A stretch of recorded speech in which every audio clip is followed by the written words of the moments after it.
2টা বছৰ হওঁতে আমি 97,000 যুৱক যুৱতীক আজি আমি চৰকাৰত চাকৰি দিছো তাতকৈ ডাঙৰ কথা চাকৰি লগত তাতকৈ ডাঙৰ কথা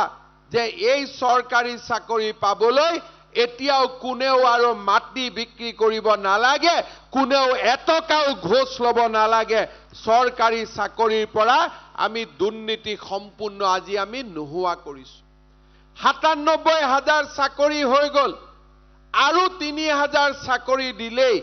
মোৰ দায়িত্ব শেষ হয় কিন্তু মই সিদ্ধান্ত লৈছো যে যেতিয়ালৈকে অসমত নিবনুৱা যুৱক যুৱতী থাকিব আমাৰ দায়িত্ব কেতিয়াও শেষ হ'ব নোৱাৰে আৰু সেই কাৰণে এই 1 লাখ চাকৰি সম্পূৰ্ণ হোৱাৰ লগে লগে আৰু 35,000 চাকৰিৰ বিজ্ঞাপন আমি মুকলি কৰি দিছো যে আৰু 35,000 ল'ৰা ছোৱালীয়ে চৰকাৰী চাকৰি পাব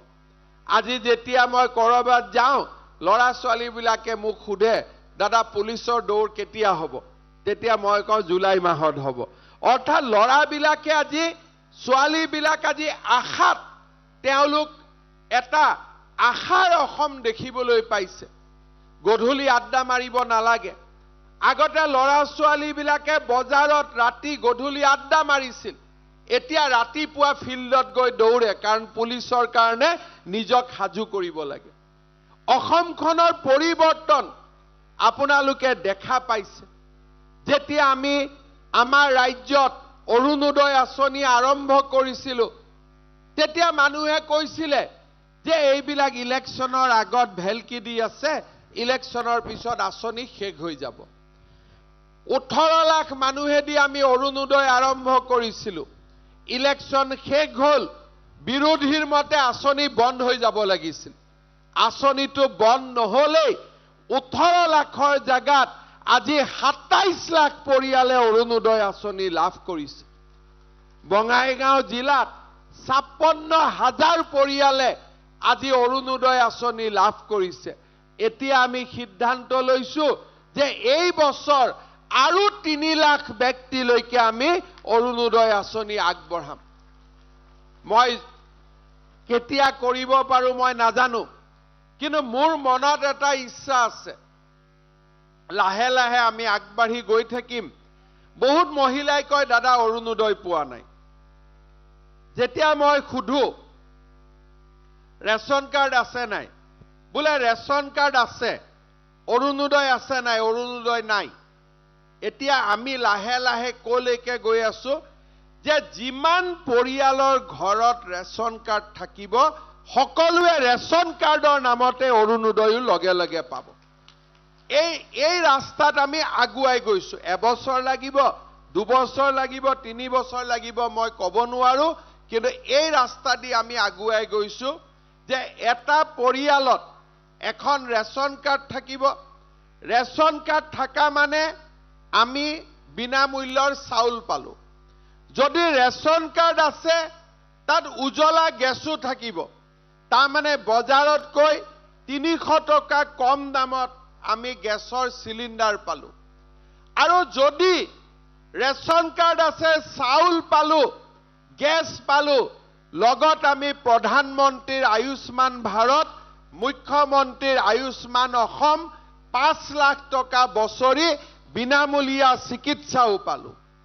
যদি আমি প্ৰধানমন্ত্ৰীৰ আয়ুষ্মান ভাৰত পালো মুখ্যমন্ত্ৰীৰ আয়ুষ্মান অসম পালো তাতে এটা অৰুণোদয়ও পালো আৰু যদি আমি অৰুণোদয় পালো মোৰ শেষ ইচ্ছাটো হল এই ৰেশন কাৰ্ডক লৈ যে পৰিয়ালৰ মুখ্য মানুহজনক চৰকাৰী খৰচত আমি এটা ইন্সুৰেন্স কৰি দিম যাতে কিবা কাৰণত তেওঁৰ মৃত্যু বা এক্সিডেন্ট হলে সেই পৰিয়ালটোৱে যাতে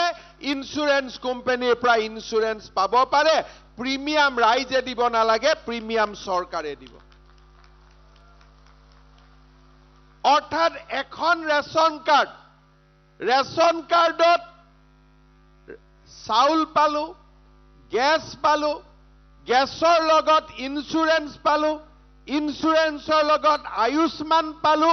আয়ুষ্মানৰ লগত অৰুণোদয় পালো তানে 1 into 2 নহয় 1 into 5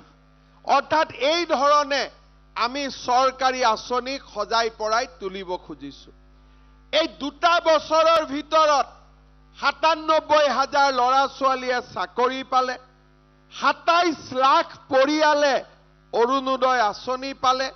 আৰু যোৱা কেইদিনমান আগতে আমি 42 লাখ লোকক ৰেচন কাৰ্ডো হাতত আমি তুলি দিলো। আপোনালোকে চিন্তা কৰক, এই গোটেই কামবোৰ 2 বছৰৰ ভিতৰতে, আৰু তাৰ লগে লগে 16 লাখ লোকে প্ৰধানমন্ত্ৰী আৱাস যোজনাৰ ঘৰ পালে। তাৰ লগে লগে মাইক্ৰ' ফাইনেন্সত মহিলাই লোনৰ ৰেহাই পালে, আৰু 5 লাখ লোক মহিলাই ৰেহাই পাবলগীয়া আছে। এই ইলেকশ্যনৰ পিছত সেইখিনিকো দি আমি মাইক্ৰ' ফাইনেন্সৰ লোনৰ পৰাও সকলোকে আমি মুক্ত কৰি দিম, তাৰো আমি ব্যৱস্থা হাতত লৈছো। মাত্ৰ 2 বছৰৰ ভিতৰত। এতিয়া মোক ৰাইজে যেতিয়া মাজে মাজে মই গাঁৱত যাওঁ, মোক কিছুমান ৰাইজে কয়, ছাৰ জিঅ'টেক নহ'ল, আমি ঘৰ নাপাম। এতিয়া মই এইটো সিদ্ধান্ত লৈছো যে ইলেকশ্যনৰ পিছত আৰু এবাৰ PMY ঘৰৰ জিঅ'টেগিং খুলি দিম, যাতে যোন দুখীয়া মানুহে জিঅ'টেগিং কৰিব পৰা নাই, এইবাৰ যাতে জিঅ'টেগিঙো কৰি ল'ব পাৰে। অৰ্থাৎ আপোনালোকে চিন্তা কৰক যে এইখন চৰকাৰে